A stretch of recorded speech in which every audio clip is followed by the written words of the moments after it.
kosmootisii hanqee gurguradhu. Deebiitti akka nama takka. Yaa ni ammallee haadha taatee akkasuma barata.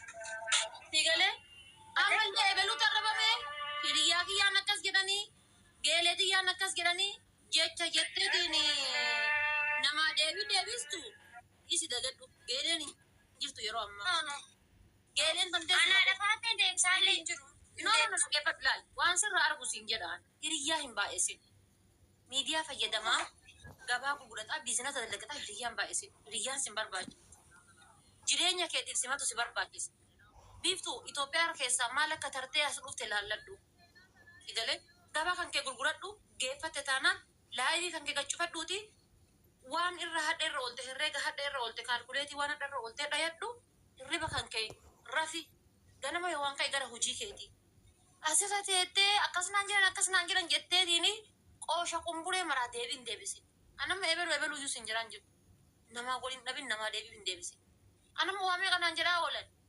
Waamee kanaan jedhan deebiin deebisu waan abadan deebiin deebisu argite fasaamii Oromoo takkallee yoo ta'e anamma sa'aatii haadhafaa ta'e yoo jedhani sheexana malee nama sheexanaa fi namoota muraasa na wallaala sheexana malee namni nan beekne hin jiran sheexanaa waliin beeknu sheexanaa fi namoota muraasa qofan na wallaala nama hedduun na beekaa jechuudha jechi takkitti nan dubbadhe miidiyaa kana raafte akkanatti osoo amma wallagga akkasiiti jedhee qoosaaf dubbadheeti miidiyaa raasa guyyaa sadii gin dubbachuun fedhu kutaa kamuun kabaja amantii kamuun kabaja sigalaa miti kanaafuu nama takka deebiin deebisin nama takka jalaan dhagayin hujii kan kee hojjedhu warra waasiin jedhammoo akkanatti aragadhu laal isaan dura waan jirtuuf sirraa haasayan otoo isaan dura hin jiraanne sirraa naasayan osoo ati mana dhugaatii keessa jiraatte sirraa naasayan usuu ati waan hin jirre taate waan nama hin jirre nama hin muddane taate namni sirraa haasa'u hin jiru. Namni sirraa mee boonii duute namni irraa haasayaa jiru jira. Mucayyoon engadda kaarruun sun duute nama irraa haasayaa jiru jira. Hin jiru jechuudha. Gatii jirtuuf sirraa haasayan. Gatii jirtuuf waasiin jedhan. Sigala miti abbaa barbaade. Sana jedha bifti tiyya. Itoophiyaa hin jirtu. Dubaa hin jirta. Yoo kun sintaane kana daladda yoo kun sintaane kana daladda fayyaa qabda.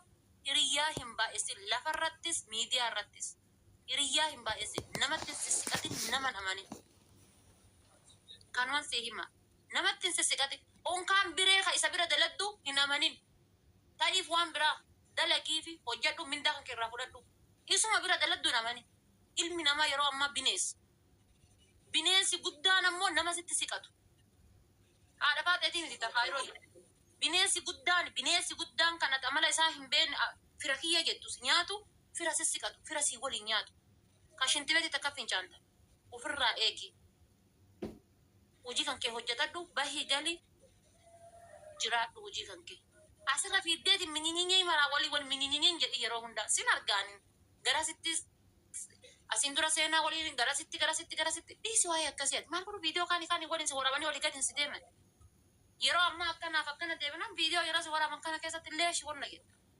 Itti dhiisi gurguradhu jireenya kan kee jiraadhu ibti kalli walli qaaqin takkitti isii wajjin. Ati feemas abibti tiyya waggaa takka booda abiyyi waliin haasofta waggaa takka booda adaanachi waliin haasofta. Adda Itoophiyaa yoo galteeti jette Adaamaa yookaan Finfinnee keessa lafti siif kennamti. Intarvii si godhan nama hedduutu maayikii qabatee si jala deema. Akkasitti yaadi gad deebiteetiin uummata kanaa waliin namoota dhoqqee daattee jette isaanumaa waliin naftaas keessatti. Gara sadarkaa Ingiliffaan haasa'uudha afaan barachuu anamni sadarkaa Ingiliffaan haasa'utti ol dorgomaa jira. Kuti afaan Oromoo bira jechuudha. Kuti Oromoo bira gara Ingiliffaan haasa'uudha. Kana booda Oromoo Ingiliffaan haasa'utu naa walitti dorgoma. Oromoo Ingiliffa qaattutu naa walitti dorgoma. Oromoo Ingiliffaa haasoftu. Oromoo afaan Faransii haasoftu Jaarmanii haasoftu. Malee kute amma bada intala akkasii ilma akkasii natu haadhatee akkas godhe natu ganda kee akkasii kute waan akkasii san bira bifti sadarkan gadaa akkasiiti miti teknoolojii gadaa teknoolojiiti jechuudha. Kanaaf sin jedha biiftuu tiyya si jaaladha bareedduu tiyya jabaadhu xankar bahii si galee bakka hundatti hin argamini uf hin xiqqeessin uf qaaleessi ati meeshaa qaaliidha bifti tiyya. Biiftuu jedhan namni sin beekne hin jirtu. Ati meeshaa gatiin isaa qaaliiti. Gatii kan kee qaalii ta'uu bari. Foolowarii nama 600 badhattee deemaa jirta. Salphaa sitti hin fakkaatin. Si galee hundi kasi jaalatuu miti ka fooloo si godhe. ka eebii tantee barbaadu kufaatii kee barbaadu hedduutu fooloo si godhe kaati kaleessa biyya dhiiftee biraa deemte hedduutu fooloo si godhe hiriyoonni ganda keetii kan ati waliin guddataa turte kan hadda ati as ga'uu kan kee jibbantu jira kuumar heerii ati amma mataa hadatteetti kaatte kana ka hinaafu jira kan mati mataa rakaatte kan argite ka kan keen taane kan sii galee akkasii hin jeeqaminii hin aarinii hin booyinii gaafa bootu gaafa imooshinaali wayii keessa jirtu gaafa aarii wayii keessa jirtu lafatti fuula kan kee qulqulleeffadhu booyii geessi shaaworii galiiti xumurii kottu xumurii geeffadhu asirra dhuftee eenyuttuun booyin eenyuttuu keessa kee himati eenyuttuyyuu akkasiin jedha jabaadhu nama wajjin dubbatin daabboo teetii gisee sin jedha shaayii irratti danfadhaa shaayii aananii jedhiin gurraattiin onnee isin gubdi bas tokko waliin haasayin ka hudduu keessaa bahe hudduu waa'ee hudduu haasa'u hudduu gatii hudduu keessaa bahe sangalata wallaalee jechuudha akkasi bareedduu ta'e si jaalladha. Dhuga banta yaaboo gatii hudduu keessaa bahe haa wallaalee. Qo'ee taliin jiru namoonni qabaa yoo yaadanii firra gajjaanii ilaalanii maaliif tanamaa barbaadan? Jaartii baay'ee jirtu hin beeku amma warri waa'ee daabboo jedhu kun daabboon jaartii ta'eeti akkam jirtu osoo jedhanii wallahi malkii beekeen himu hin sodaata ija keessa gallaallu jaartii matana duruunfatee gubbaa kana akka nama wannootti akkana godhata malee jira farda gaarii jechuudha akkuma jaartii isaa kana hin beeku bifa wallahi naamama malkii isii hin beeku sigalee jaartii irraa gisee ol ka'ee birdilimsii uffatee surree kaayatutuyyuu waa'ee daabboo haasa waa'ee eegee nama haasa hin beeku maa misgaanati ni'imaa isii hin beeku. Ada pada saat. Wallah dhugaa isin hin jedha. Kanaafi abshir sin jedha biiftuu tiyya. I love you si jaaladhaan gama kiyyaanii. No, ada pada mah rabieta. Ambazawe. Just nama ijoollee wajjin taphannudha. Gisee baay'ee yoo agarte ijoolluma sirriitti walitti dhiyaannee bakka qalbii walitti irraa hin hafne jennee yaadunan isaan manatti garagara. Dhugaa rabbi arfaa yoo namni ciniidha. Keessattuu hiriyoonni kan ta'e warroonni ati wunyi waliin jejjetu sunniini. Anachuma laaleetiin sodaadha. Warroota sanniin jechuudha. Fagaadhurraa warroota akkasii sanniin irraa sikirraa warroota amma kana godhataa dhufaa jiran sanniin irraa fagaadhu. Kootu nama akka haadha baatee nama jireenyi bilcheessiti. Nama jireenyi mataa keessa tumtee waa hedduu barsiifti. Ana jaarsi mataa keessa na tumee dhiirri mataa keessa na tumtee waa hedduu nan barsiifne. Abbaan kiyyaa baay'ee nan tumne. Natuma namni akka abbaa kiyyaa na tumu hin jiru.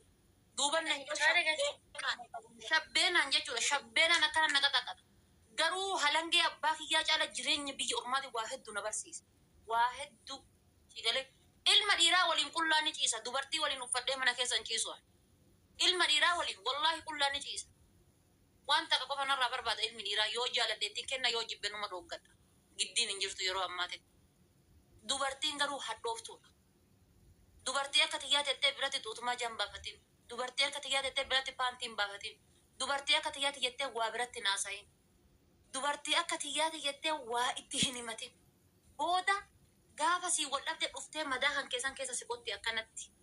Argite kaata operaasyoonii taate ishigirraa luqqiftee agarsiifatte san isa san keessa akkanatti si hootti dhuftee akka dhiiga si baasutti. Wanni akka addunyaa tanarraa marziin akka dubartiidhaan jiru. Hiriyya agastii kan kee keessa hiriyya agastii isaanii hiriyya maalii isaanii fagaadhu anamma hiriyoota hedduun qaba gastii isaanii naqu silkii waliin haasa'u wal argina hee koomentii jalatti kutee bira kala galee bineensa bosonaatitti madaquu si wayyaa keessattuu dubartitti madaquu of kabaji mana nama argiteerran fiigin argite gasti manamaa kanarra gasti manamaa beeftu jedhanii ol si harkisanii dhattee nyunyunyunyunyunyun jedhin godhii kuti anamma yoo tole kun mana maraattu tanaa qofa dhaqa yoo na raggataa yoo na rabsanii arrabsaa biraa hin kutaa mana asuu qofan joo hin godha joo hin godhu mana abbaa arge I'm famous kabajaatiyyan eeggadha kiiloo 100 baadhadhee maattu mana namaa warra mana kiiloo 5 nageessee na salphisanii kiiloo ofisanii na saffaran anamma kiiloo 100 warra kiiloon isaa 5 bira dhaqeetiini maaliif kiiloo 2 na dhayan qalamiita bibtitiyya maaltu beeka waggaa takka booda abiyyi wajji haasa'uun malla kunoo amma jawaari waliin haasa'uu eegalu wallahi ittaa waqi bin beekamu oromoon ammoo kana sirraa fuutee buqqee gogaa lafa lafa sikeetti gaafa ati deebii jala deebiste. Kana sirraa fuutee buqqee gogaa lafa sikeetti. Buqqee gogaa. Itoophiyaadhaa rabbi si baasee Dubaayii si fide jabeenna keetii. Malee haadha qabattee miti, abbaa qabattee miti, hiriyaa qabattee miti, wanta hiree keeti si fide. Kana boodallee hiree keeti si jiraata. Hiree kan kee. Seegalee mataa gadi hin qabatin abibtiti. Takka isaa waan kamiinuu hin dhabaa hin argadhaa ladda kaayi. Adda yoo birrii 1,000 argatte borumee bikumni tokko sun hin jiru. Manama TikTok kanarratti yoo $30 hadda argadde borullee $30 argadde sammuu kiyya namansiisu. Seegalee boru sanuu yookaan dhabuu danda'a. Yookaan 100 argachuu danda'a $100 seegalee. Hireedha kun qooda rabbiiti. Kanaafuu hiree rabbiin sii qoodu jireenya rabbi si jiraachisu. Leeshii ilma namaa kan ija bishaanii talamaan maxxanee jennaati. Ilma namaa leeshoonna jedhu. Rispeektii kan kee eeggadhu. Gizee mana namaa latte bishaan haayilaandii bitadhu dhaqiitii dhugiitii ba'i balbalam namaa. Alla kee wallaahi. Nama takkaaf sin jedhu nama takkaaf hiree hin kennin.